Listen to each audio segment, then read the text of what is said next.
Good afternoon, I'm Josh Duncan, and these are some of the top headlines out of the KelownaNow newsroom today. Unfortunately, we were unable to broadcast yesterday's news, so I start with one story from yesterday as I think it's important. Police have gone public with a warning about a grandparent scammer in Kelowna who reportedly hit two homes in the same day this week. The RCMP said the man with strong-smelling cologne visited homes in the 600 block of San Michel Road and the 1300 block of Kalo Road to collect money on Wednesday. But it doesn't begin there. The fraudster first calls victims on the phone and claims he's a lawyer, explaining that the person's grandchild has been arrested and is in jail. He then suggests a $5,000 cash payment is needed to get the grandchild out of custody, and if all of that works, he will go to the house in person to collect. This particular suspect is described as a light-skinned male around 6 feet tall with dark, slicked-back hair and long sideburns. As mentioned earlier, he apparently reeked of cologne and was also carrying an iPad. And anyone with information can contact the Kelowna RCMP, and police are also urging people to have regular discussions with their loved ones, specifically kids and the elderly, about how to identify online and phone scams.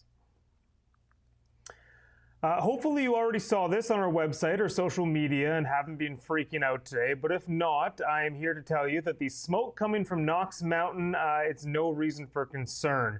It's part of an 11-hectare controlled burn operation that is being executed by the City of Kelowna Park staff, Kelowna Fire Department, and BC Wildfire Service.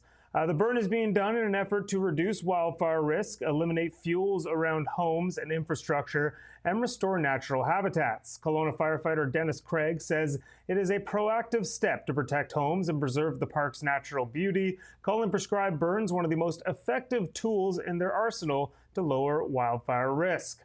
Crews have been monitoring the fire all day, and they'll continue to do so over the weekend, even though it's only expected to be a one-day burn. Follow-up assessments will be carried out as well to evaluate the operation's success, and mop-up work will carry on for 2 weeks. A local developer is hoping to build a hotel in what many would consider an agricultural area of town. City planners have accepted the rezoning application from Di Stefano Jod Architecture, who are eyeing a lot at the corner of Burns and Benvolen Roads for this project.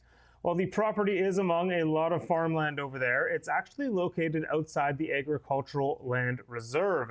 The developer looking to build a 6-story Kelowna hotel with up to 100 suites, along with a small commercial building that would act as a buffer between the hotel and Benvolen Road. The buffer building would include a liquor store, but not much else is known about it at this time.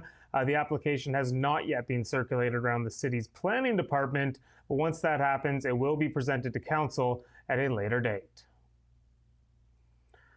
Kelowna residents are being asked to provide feedback on the city's future model of policing. The public input is needed as part of a comprehensive policing model review, and the city has contracted a third-party independent consulting firm called PwC to do just that. The online survey is open until the end of Wednesday, October 8th. You can find a link to it in this story on our website. Darren Call, Kelowna's Public Safety and Policing Policy Director, says the review is about good governance and proactive planning to ensure residents can depend on a safe and healthy Kelowna.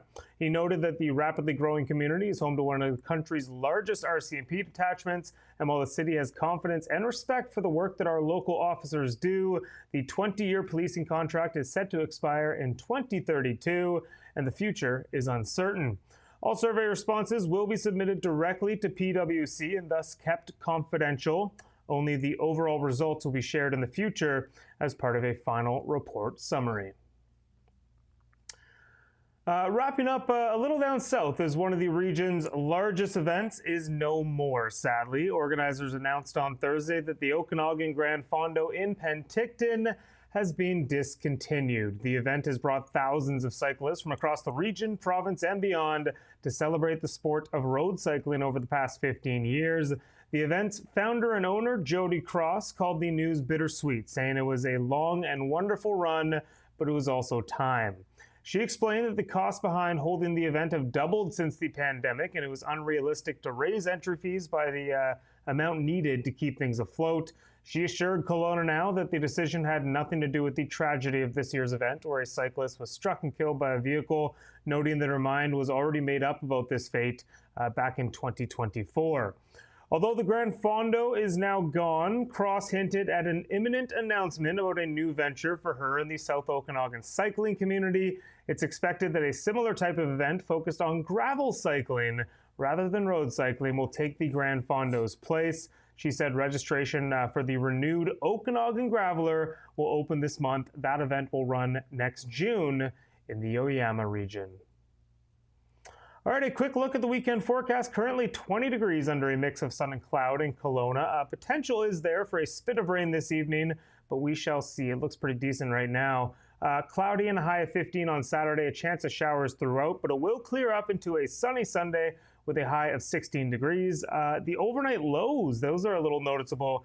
Getting a bit frigid as we get into October. Expect it to fall down to around 3 to 4 degrees overnight, Saturday and Sunday. Those frosty mornings, they are a-coming, folks, so brace yourself for that. That is it for me, both today and this week. But you can read up on all these stories and plenty more over at KelownaNow.com. Also, be sure to check us out on socials as well.